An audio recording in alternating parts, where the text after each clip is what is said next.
시리아에 오헬로라고 하는 사람이 있었습니다. 근데 이 사람은 아주 힘이 장사였습니다. 그는 이 세상에서 최고의 강자를 찾아서 그의 제자가 되리라 마음을 먹었습니다. 그래서 가만히 살펴보니 왕이 최고였습니다. 그래서 왕을 찾아가 무릎을 꿇고 무슨 일이든지 시켜주십시오. 저는 목숨을 걸고 충성을 다 바치는 제자가 되겠습니다. 그래서 왕의 허락을 받고 왕의 제자가 됩니다. 근데 자기가 생각하기로 왕이 최고인 줄 알았는데 이 왕이 무슨 말만, 무슨 소리 한마디만 들으면 벌벌 떠는 겁니다. 그래서 가만히 들어보니까 마귀라는 말만 들으면 그렇게 무서워하는 것입니다. 아, 왕보다 마귀가 더 힘이 센가 보다. 그렇게 생각해서 이제 악마를 찾아갑니다. 그리고 무릎을 꿇고 이야기합니다. 나를 써주십시오. 내가 목숨을 걸고 충성을 다하겠습니다. 그래서 마귀가 오헬로를 제자로 삼아서 데리고 다니면서 못된 일을 다 시켰습니다. 그러나 자기가 최강의 제자라고 하는 것 때문에 서슴없이 충성을 했습니다. 근데 이 마귀도 무언가를 보기만 하면 벌벌 떨고 도망을 치곤 합니다. 가만히 살펴봤더니 십자가만 보기만 하면 벌벌 떠는 것입니다. 자세히 알아보니까 이 십자가는 예수님의 죽음, 바로 예수님을 상징을 합니다. 그래서 예수님을 찾아다녔습니다. 예수님이 어디 계십니까? 아니 도대체 예수님을 만날 재간이 없지 않습니까? 어디 계실까?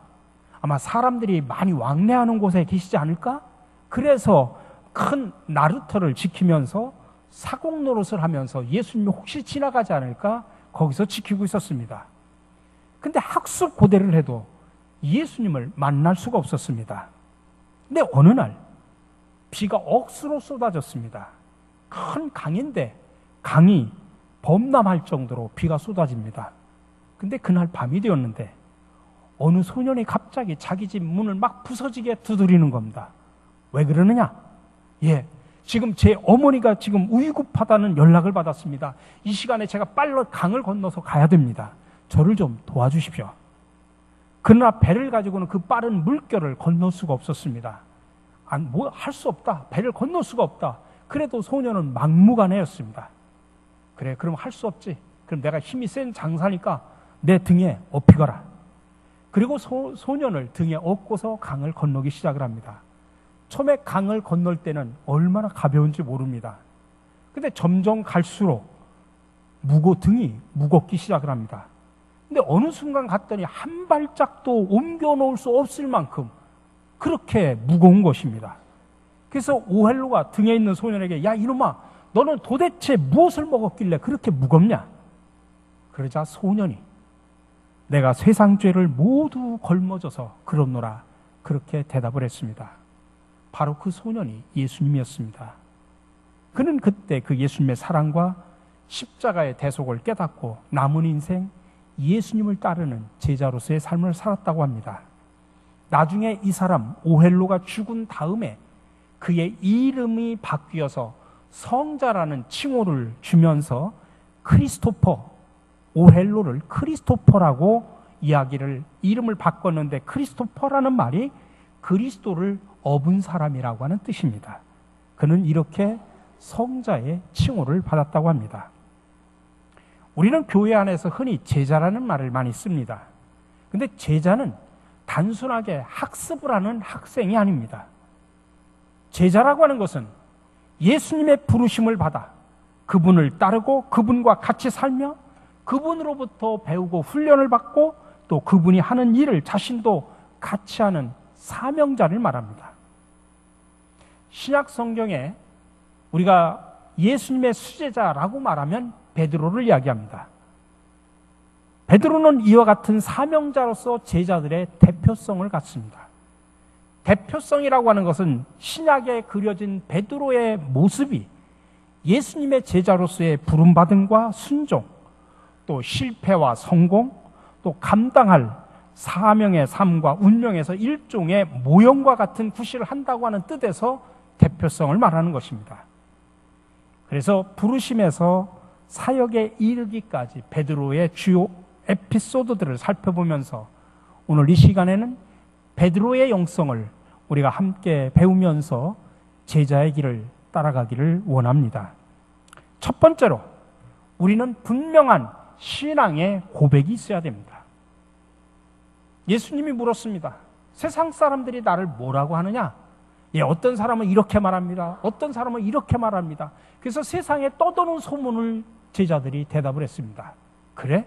그러면 너는 나를 누구라 하느냐? 하면서 베드로를 직접 대놓고 세상 사람들은 그렇게 말하는데 너는 나를 누구라 하느냐라고 묻습니다. 여러분은 다른 사람이 경험한 예수님, 다른 사람이 체험한 예수님이 아니라, 다른 사람이 만난 예수님이 아니라 내가 만난 예수님, 내가 생각하는 예수님은 누구라고 여러분은 생각합니까? 이게 제일 중요한 겁니다.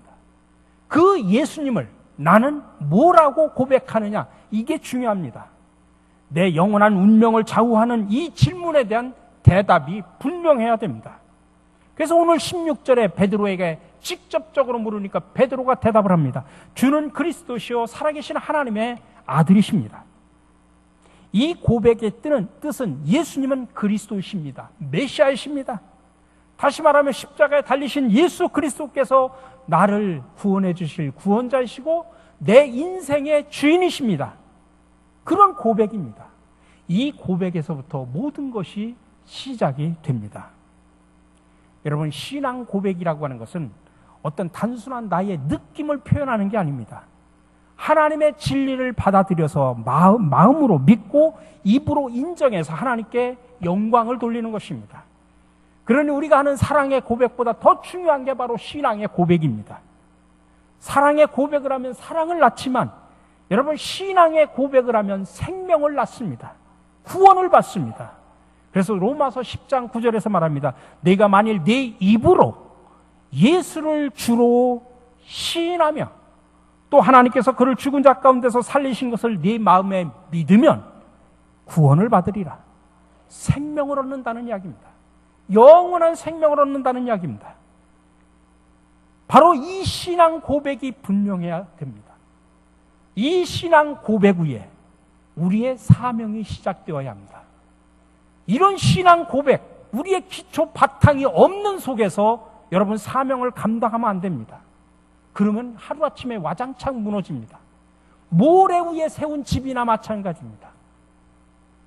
반석 위에 세워져야 되는데 그 반석은 우리의 신앙 고백이 분명해야 된다는 이야기입니다. 그래야 어떤 사명을 감당하더라도, 그래서 어떤 사명 감당하도 어떤 풍랑을 만난다고 할지라도 흔들리지 않습니다. 넘어지지 않습니다. 근데 왜 사람들이 신앙생활하면서 사역을 하면서 넘어지느냐? 신앙 고백이 불분명하기 때문에 그렇습니다. 그 위에서 사역을 하니까 조그만 거 하나 때문에 삐지고 조그만 거 하나 때문에 넘어지는 겁니다. 모래 위에 세워졌기 때문에 그렇습니다. 신앙 고백이 분명해야 됩니다. 그래야 사명이 시작됩니다. 바로 이 베드로의 신앙 고백을 들은 예수님께서 베드로에게 사명을 주십니다. 오늘 18절 19절입니다. 너는 베드로라. 내가 이 반석 위에 내 교회를 세우리니 음부의 권세가 이기지 못하리라. 내가 천국 열쇠를 네게 주리니 네가 땅에서 무엇이든지 매면 하늘에서도 매일 것이요 네가 땅에서 무엇이든지 풀면 하늘에서도 풀리리라. 여러분, 우리가 베드로의 영성, 그래서 제자의 길을 가기를 원하신다면 먼저 올바른 신앙 고백을 하시기 바랍니다. 십자가에 달리신 예수 그리스도께서 나의 구원자이며 내 인생의 주인이십니다라는 분명한 고백을 하시기 바랍니다. 물론 여러분들이 경험한 또 많은 사람들의 고백이 있을 겁니다. 내가 만난 주님은 치유의 주님입니다. 축복과 성공을 주시는 주님입니다. 이렇게 고백할 수도 있지만 그것은 나중에 열매이고 바닥이 뿌리가 바로 나의 구원자이시고 내 인생의 주인입니다라는 고백이 분명해야 됩니다. 우리 모두 이 고백 위에 여러분들의 제자의 영성을 가지고 출발하시기를 주님의 이름으로 간절히 축원합니다. 두 번째로 그리스도의 길은 고난의 십자가입니다. 여러분, 방금 전에 그렇게 멋있게 고백을 해서 주님으로부터 칭찬을 받았던 베드로, 근데 순식간에 사탄으로 바뀝니다. 그것도 며칠 지나서가 아니라 몇 년 지나서가 아니라 방금 칭찬을 하고 또 방금 이어서 사탄이라고 예수님께서 책망을 합니다. 그래서 23절에 보니까 사탄아 내 뒤로 물러가라. 너는 나를 넘어지게 하는 자로다. 내가 하나님의 일을 생각하지 아니하고 도리어 사람의 일을 생각하는도다. 예수님의 이런 극찬과 예수님의 이 악담 중에서도 최고의 악담이죠. 어떻게 제자를 사탄이라고 말합니까? 이 사이에 무슨 일이 있었을까요? 21절에 보니까 예수님이 그리스도가 되어서 고난을 당해야 된다는 것을 비로소 가르치기 시작했다라고 표현을 합니다. 그렇게 가르쳐 놓고 나서 내가 그리스도라고 하는 것을 사람들한테 말하지 말라 하면서 금언령을 내립니다. 그래서 베드로가 생각하기에 그거는 보안적인 차원에서 그렇게 말하지 말라고 했나 보다 라고 그것은 이해는 했지만 곧이어서 이제 적들의 손에 잡혀가지고 고통을 당해서 죽을 것이라고 하는 말을 하자마자 베드로는 인내심과 평정심을 잃어버립니다. 그리고 이어서 제3일에 살아날 것이다라고 이야기까지 했는데 나중에 제3일에 살아날 것이라는 말은 귀에 들어오지도 않습니다. 앞에 죽을 것이다라는 말에 너무나 충격을 받아가지고 뒤에서 살아날 것이다라는 말을 듣지도 못합니다. 귀에 들어오지도 않습니다. 그리고 나서 너무 화가 나가지고 예수님을 꾸짖습니다. 22절에 말합니다. 주님 안 됩니다. 절대로 이런 일이 주님에게서 일어나서는 안 됩니다. 왜 그랬을까요? 그때 당시 제자들은 어떤 생각을 하냐면 예수님은 주는 그리스도라고 할 때 그리스도라는 말이 메시아라는 겁니다. 구원의 주님이라는 이야기입니다.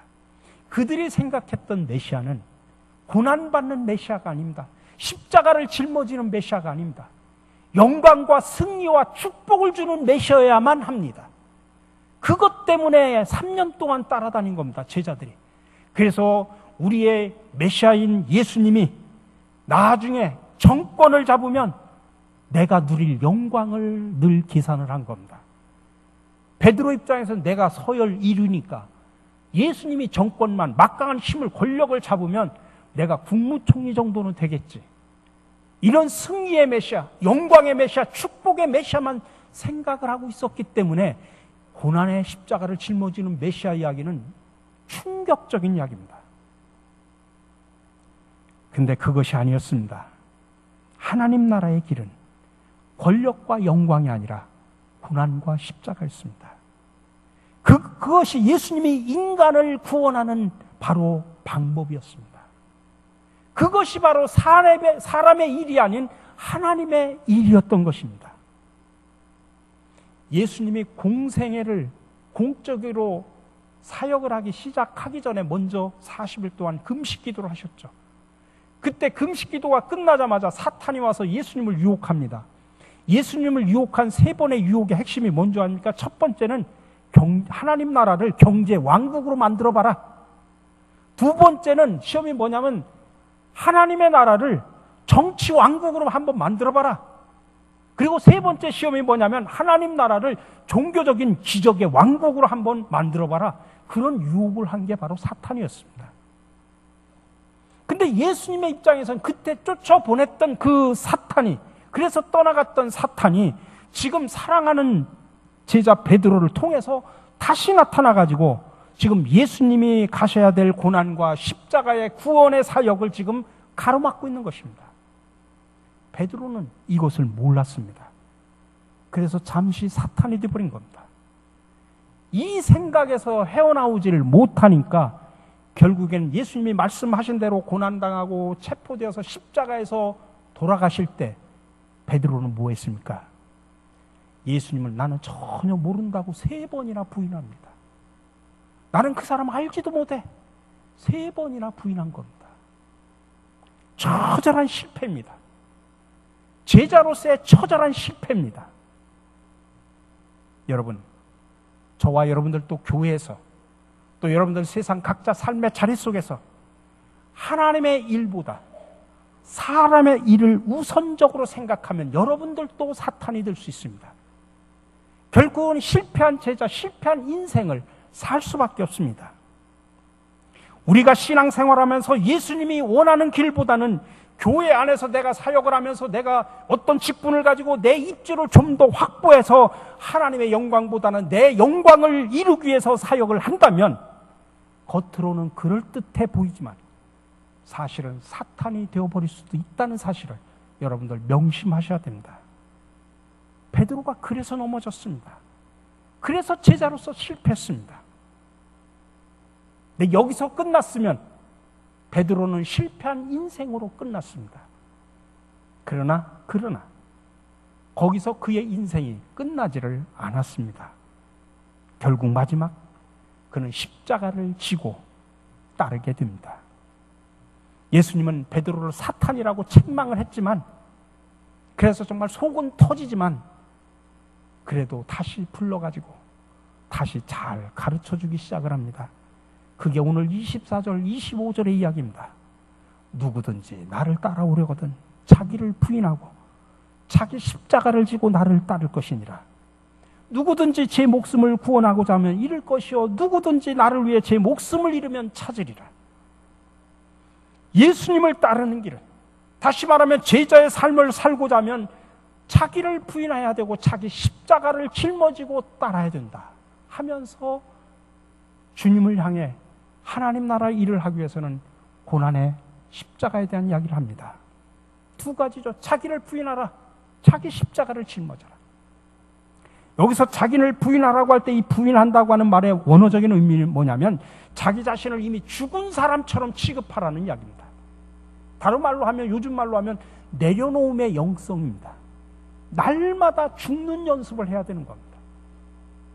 근데 여러분들 아직도 내려놓지 못하고 꽉 잡고 있는 게 뭡니까? 여러분 왜 아직도 내려놓지 못하고 꽉 잡고 있는 줄 아십니까? 여러분 죽지 않았기 때문에 그렇습니다. 아직도 죽지 않으니까 꽉 잡고 있는 겁니다. 그래서 이런 말이 있습니다. 이것만은 내려놓지 못하겠다라고 하는 바로 그것을 하나님께서는 내려놓기를 원하신다. 그것마저 내려놔야 주님의 참된 제자로서의 영성을 갖고 살아갈 수 있습니다. 여러분, 바울의 고백을 들으십시오. 형제 자매 여러분, 나는 감히 단언합니다. 나는 날마다 죽습니다. 여러분, 교회에 와서 사는 사람들이 얼마나 많은지 몰라요. 다른 게 사는 게 아니라 내가 살아가지고 내 영광 가지고 사는 사람들 얼마나 많은지 모른다. 목사도 장로도 어떤 직분을 갖고 있는 사람도 죽지 못하고 살면 그때부터 우리는 사탄이 될 수 있습니다. 그렇기 때문에 바울처럼 날마다 죽는다고 하는 죽는 연습을 하셔야 됩니다. 두 번째는 자기 십자가를 지라고 하는 것입니다. 여러분, 물론 예수님께서 십자가에서 돌아가신 바로 그 십자가이긴 하지만 오늘날 이 시대의 십자가는 과연 뭘까요? 저는 곰곰이 생각을 해봤어요. 이 시대에 우리의 십자가는 뭘까? 여러 가지로 이야기할 수 있지만 특별히 자본주의에 이 만몬에 물들어 있는 우리에게 요즘 더 필요한 것은 저는 두 가지라고 볼 수 있습니다. 청빈과 성결의 십자가라고 말할 수 있습니다. 첫 번째로는 청빈의 십자가를 짊어져야 됩니다. 우리 한국 기독교 교회 협의회 500주년 종교계 500주년 준비 위원장으로 이셨던 기독교 한국 루터회, 여기 루터대학교가 있죠. 그 루터회 총회장을 지냈던 김철환 목사님이 계십니다. 그분은 저희 학교 선배이기도 합니다. 그분이 이런 말을 했습니다. 종교개혁의 모토가 세 가지죠. 오직 믿음으로만, 오직 은혜로만, 오직 말씀으로만. 근데 이 세 가지 정신을 한국적인 의미로 그는 그렇게 풀었습니다. 하나님 나라를 소망하며 그 나라의 영생을 믿는 나그네, 하나님의 절대 은혜에 기대어 사는 거룩한 거지, 하나님의 말씀으로 살고 그 말씀을 지키는 머슴으로 살 것을 결단하고자 한다 라면서 좀 더 구체적으로 설명하는데, 나그네의 삶은 욕심 버리기 운동으로 이어져야 되고, 거룩한 거지의 삶은 낮아지기 운동으로, 또 머슴의 삶은 섬기기 운동으로 승화시킨다면 보다 의미 있는 활동을 할 수 있을 것이다 라고 표현을 했습니다. 그러나 이 나그네 거지 머슴으로 살겠다고 하는 고백과 그것을 실천하려면 여러분 십자가를 짊어지지 않으면 결코 할 수 없습니다. 특별히 청빙의 십자가를 짊어지려고 하는 각오가 없으면 할 수가 없습니다. 두 번째는 성결의 십자가입니다. 특별히 이 시대에 우리 그리스도인들에게 더욱더 필요한 겁니다. 요즘 매스컴을 통해서 드러나는 교회 리더들의 윤리와 도덕성의 문제, 또 성적 타락 문제가 정말 심각합니다.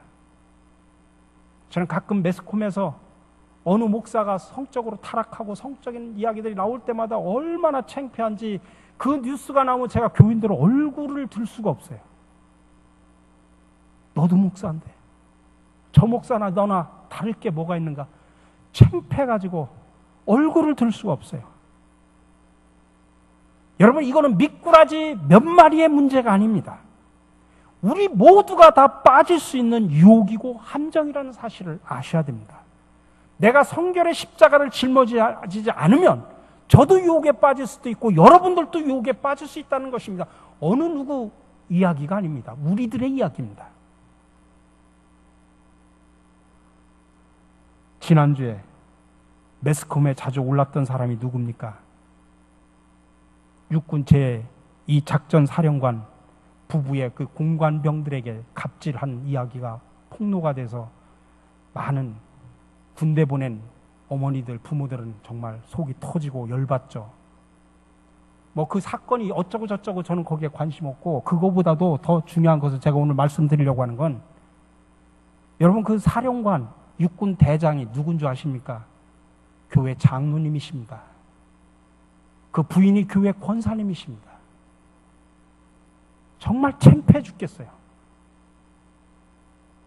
여러분, 겉으로는 교인인데 그의 삶과 인격은 제자의 삶하고는 전혀 무관한 겁니다. 요즘에 오죽하면 이제 8월 마지막 주 정도 되면 항상 목사 수련과정, 우리 교단에서 목사 수련과정 집중교육을 합니다. 일주일 동안 모아놓고 집중교육을 해. 우리 전사님들도 가서 교육을 받으셔야 됩니다. 근데 저도 거기 가서 가르치기도 하고 그럽니다만은 거기에 과목 가운데 요즘에 최근에 몇 년 사이에 집어넣은 과목이 뭐냐면 목회자의 성윤리입니다. 이 시대가 이미 그렇게 타락하고 부패하고 나락으로 떨어진 시대가 이미 되었다는 반증입니다. 여러분, 예수님을 따르는 제자의 삶을 살고자 하면 자기를 부인하고 자기 십자가를 짊어져야 됩니다. 날마다 죽는 연습을 통해서 내려놓음의 영성과 청빙과 성결의 십자가를 짊어져야 됩니다. 근데 솔직히 말씀드리면 결코 쉬운 길이 아닙니다. 결코 쉬운 길이 아닙니다. 그러나 오늘 이 시간 저와 여러분 모두가 이 길을 용기 있게 걸어가기를 간절히 바랍니다. 그래서 세상 사람들에게 저 사람은 그리스도인이지, 저 사람은 대단한 사람이야, 저 사람만 보면 나도 예수 믿고 싶어, 그런 모델이 될 수 있는, 제자로서의 모델이 될 수 있는 멋있는 성도 여러분들이 되시기를 주님의 이름으로 간절히 축원합니다. 이제 그렇게 나락으로 떨어졌던 이 베드로를 주님께서는 다시 회복을 시킵니다. 부활하신 예수님이 요한복음 21장에 보면 베드로에게 다시 나타나서 베드로에게 묻습니다. 네가 이 사람들보다 나를 더 사랑하느냐? 주님이 묻습니다. 그것도 3번이나 묻습니다. 여러분, 왜 3번 물었을까요?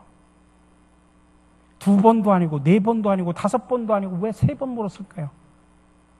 옛날에 베드로가 나는 예수님을 알지도 못합니다라고 예수님을 부인을 3번이나 했어요. 그랬던 베드로에게 예수님은 그 3번 부인했던 것을 상쇄시켜주고 회복시켜주시고 치유하기 위해서 3번이나 묻습니다. 네가 나를 사랑하느냐? 아마 그때 베드로는 그 사랑을 묻는 예수님의 질문에 충격을 받았을 겁니다. 그리고 옛날 일이 떠올랐을 겁니다. 옛날에 예수님을 모른다고 부인했던 자기의 모습이 떠올랐을 겁니다. 전설에 의하면 베드로는 항상 그 후로 예수님을 모른다고 부인한 이후로 이 주머니에다가 손수건을 넣어가지고 다녔다고 합니다. 그래서 닭이 꼬끼오 하고 울기만 하면 늘 눈물을 흘렸다고 하는 그런 이야기도 있습니다만은, 바로 오늘 예수님은 그렇게 부인했고 철저하게 실패했던 베드로를 회복시키기 위해서 내가 저 사람보다 나를 더 사랑하느냐 물었습니다. 그때는 베드로는 회개의 눈물을 흘리면서 정말 진심으로 주님을 뜨겁게 사랑하는 마음으로 눈물을 흘리면서 내가 주님을 사랑하는 줄 주님께서 아시나이다, 그렇게 대답을 했을 것이다. 저는 눈물을 흘리면서 이 대답을 했을 것이다 생각을 해봅니다. 그리고 결국 베드로는 예수님이 예언한 대로 고난의 의미를 깨닫게 됩니다. 그리고 복음을 위해서 십자가의 길을 묵묵히 걸어갑니다. 요한복음 21장 18절에 보면 이렇게 말합니다. 내가 진정으로 네게 말한다. 네가 젊어서는 스스로 띠를 띠고 네가 가고 싶은 곳을 다녔으나 네가 늙어서는 남들이 네 팔을 벌릴 것이고 너를 묶어서 네가 바라지 않는 곳으로 너를 끌고 갈 것이다. 여러분, 베드로가 어떻게 죽은 줄 아십니까? 베드로도 십자가 처형을 받았습니다. 근데 베드로가 마지막에 자기를 죽이는 사람들한테 이야기합니다. 나는 예수님처럼 그렇게 죽을 수가 없다. 그래서 베드로는 거꾸로 십자가에서 거꾸로 매달려서 죽은 사람이 바로 베드로입니다. 나중에 그가 쓴 책 속에, 베드로전서 속에 보면 기적적인 이야기, 축복의 얘기, 승리의 얘기 일체 없습니다. 오직 고난에 관한 이야기만 다룹니다. 베드로전서 1장 10절에 이어보면 예언자들은 이 구원을 자세히 살피고 연구하였습니다. 그들은 여러분이 받을 은혜를 예언하였습니다. 누구에게 또는 어떤 때 이런 일이 일어날 것인지를 그들이 연구할 때 그들 안에 계신 그리스도의 영이 그리스도에게 닥칠 고난과 그 뒤에 올 영광을 미리 증언하여 드러내 주셨습니다. 구약의 예언자들이 살피고 성경을 살피고 연구한 결과 그리스도가 고난을 받고 영광을 입을 것이다라고 그렇게 말했다는 이야기입니다. 베드로전서 2장 21절에 보면 바로 이것을 위하여 여러분은 부르심을 받았습니다. 이게 뭐냐면 그리스도의 고난입니다. 그 고난을 위해 여러분은 부르심을 받았습니다. 그리스도께서는 여러분을 위하여 고난을 당하심으로써 여러분이 자기의 발자취를 따르게 하시려고 여러분에게 본을 남겨놓으셨습니다. 그리스도인은 고난을 인내하고 참도록 부름을 받았다는 이야기입니다. 그리고 베드로 자신이 그리스도의 고난의 종이라고 그렇게 고백을 했습니다. 오늘 저와 여러분들이 이 베드로의 영성을 본받아서 자기를 부인하고 자기 십자가를 짊어지고 주님을 닮아가는 제자의 삶을 통해서 세상 속에서 하나님의 영광을 드러내는 멋있는 성도 여러분들이 되시기를 주님의 이름으로 간절히 축원합니다. 사랑의 주님, 우리가 주님의 제자로서 자기를 부인하고 자기 십자가를 짊어지고 주님을 따라간다고 하는 것이 그렇게 말같이 쉽지 않다는 것을 저희들은 압니다. 주님, 솔직히 너무나 힘이 듭니다. 주님, 솔직히 고난의 십자가를 짊어지고 싶지 않습니다. 하오나 주님, 이럴 때 우리는 사탄이 될 수도 있다는 사실을 깨닫게 하여 주시옵소서. 이 시간 성령으로 임재하셔서 우리에게 능력과 힘과 용기를 주시옵소서. 그리하여 베드로처럼 실패하고 넘어지기도 했지만 다시 일어나 제자의 길을 담대히 걸어가게 하여 주시옵소서. 주님을 사랑하는 마음 변하지 않게 하여 주시옵소서.